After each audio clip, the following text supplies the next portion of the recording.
Henry Paulson Jr. is the Treasury Secretary to the Bush administration and a governor of the International Monetary Fund.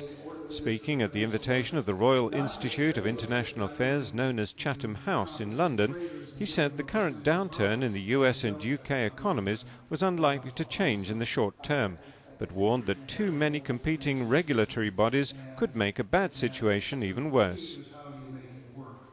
There is no easy, simple solution that will immediately relieve current financial market stresses or protect against future problems and market challenges which will inevitably occur. But together, the United States and the UK, other nations, and the FSF are addressing current challenges and the underlying weaknesses that contributed to the present economic circumstances. That said, I believe we in the United States need to go further to address not only the specific policy issues that gave rise to recent turmoil, but also the outdated nature of the U.S. financial regulatory system. Few, if any, defend our current balkanized system as optimal.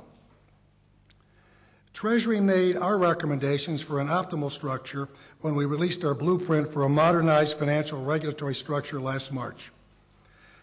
We recommended a U.S. regulatory model based upon objectives that more closely link the regulatory structure to the reasons why we regulate. Our model proposes three primary regulators, one focused on market stability across the entire financial sector, another focused on safety and soundness of institutions supported by a federal guarantee, and a third focused on protecting consumers and investors. A major advantage of this structure is its timeliness and its flexibility.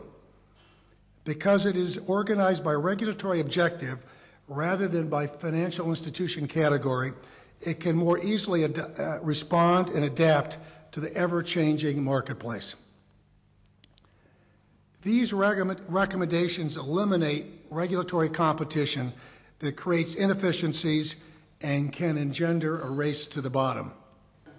While accepting the need for some regulation, particularly where a bank or institution was a key element in the nation's financial fabric, Mr. Paulson said in most other cases it was better to let an ailing bank die than to prop it up with government subsidies.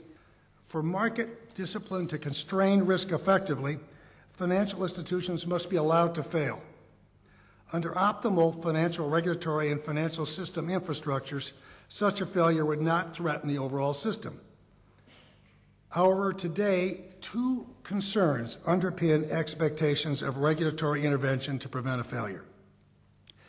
They are that an institution may be too interconnected to fail or too big to fail. Summarizing the relationship between the UK and US on financial matters, Mr. Paulson said despite the current difficulties, there was a bright future ahead for both countries. The United States and the United Kingdom share a long history and a bright future. As we cooperate and work closely with you during this period of economic difficulty, we look forward to emerging, as we always do, to a new day of promise and prosperity. Thank you very much.